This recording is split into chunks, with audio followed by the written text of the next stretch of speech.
Hello, কি অবস্থা সবার? আজকে আমরা অষ্টম শ্রেণীর অনুশীলনী 2.1-এর 7 নম্বর অঙ্কটা সমাধান করা দেখব। তো সমাধান করার আগে আমরা অঙ্কটা একবার পড়ি। তো অঙ্কে বলছে যে বার্ষিক শতকরা কত মুনাফায় কোনো আসল 8 বছরে মুনাফা আসলে দ্বিগুণ হবে।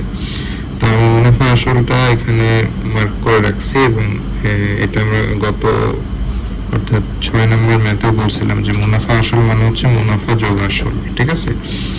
তো এখানে বলছে বার্ষিক শতকরা কত মুনাফায় কোনো আসল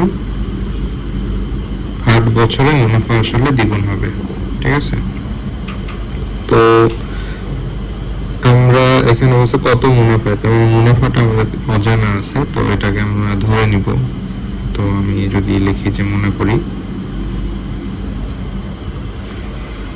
মুনাফা সমান সমান পি টাকা, ঠিক আছে?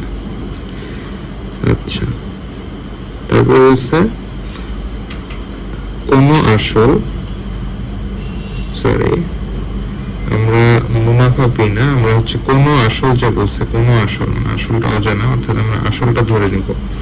অর্থাৎ আসল, মনে করে আসল সমান সমান পি টাকা, ঠিক আছে? আচ্ছা, তাহলে যদি আসল পি টাকা হয় তাহলে 8 বছরে মুনাফা আসল বলা আছে যে 8 বছরে মুনাফা আসলে দ্বিগুণ হবে, ঠিক আছে? তাহলে 8 বছর পরে এই মুনাফা প্লাস আসল কত হবে? দ্বিগুণ হবে। কখনকার দ্বিগুণ হবে? এখন যত আসল আছে তার দ্বিগুণ হবে। অর্থাৎ এখানে আমরা লিখব অতএব 8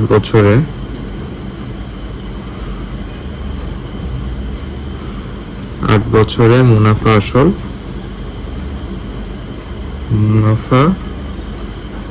আসল সমান সমান কত? 2p টাকা, ঠিক আছে? আচ্ছা, তাহলে আমরা এখান থেকে ইজিলি একটা জিনিস বের করতে পারি। আমরা আসল জানি, মুনাফা আসল জানি, সেখান থেকে আমরা মুনাফা বের করতে পারি। কিভাবে? আমরা জানি মুনাফা ইকুয়ালস টু কি? মুনাফা আসল মাইনাস আসল, ঠিক আছে? তো মুনাফা আসল কত? 2p লিখলাম। আসল কত? আসল হচ্ছে কত ধরছি? p ধরছি, ঠিক আছে? তাহলে মুনাফাকে আমরা কি দিয়ে প্রকাশ করি? i। তাহলে এখানে বা i সমান সমান 2p মাইনাস p, এখান থেকে দুইটা p থেকে একটা p বাদ দিলে কত থাকে? p টাকা, ঠিক আছে? আর সময় কত দেওয়া আছে? সময় সমান সমান 8 বছর, সময় 8 বছর। আর তাহলে আমাদেরকে নির্ণয় করতে হবে মুনাফার হার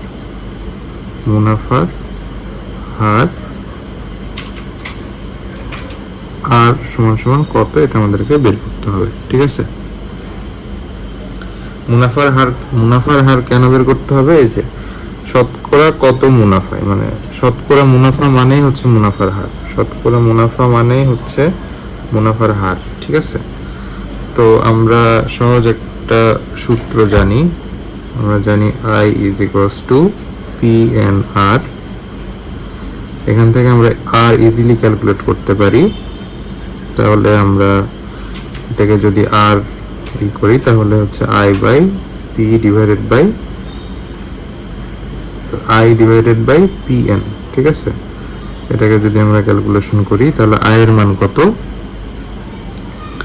I এর মান এই যে I সমান সমান P, তাহলে I এর মান P, আর এখানে P ইন্টু N এর মান কত? N এর মান 8, ঠিক আছে? তো এটা যদি সলভ করি, এই যে P কাটা গেল, তাহলে 1/8, ঠিক আছে? এটা R এর মান, মুনাফার হার। তো মুনাফার হারকে অবশ্যই শতকরাতে নিয়ে আসতে হবে। তাহলে শতকরাতে নিয়ে আসতে গেলে আমরা কি করব? বা R is equals to 1/8, এটাকে আমরা 100% দিয়ে গুণ করব।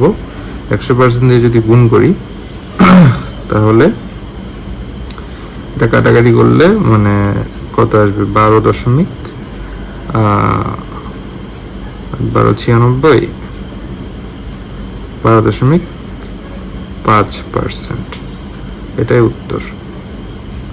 তো আজকের ভিডিওটা এই পর্যন্তই। পরবর্তী কোনো ভিডিওতে আমরা হচ্ছে 8 নাম্বার ম্যাথটা দেখার চেষ্টা করব। হ্যাঁ, ধন্যবাদ সবাইকে।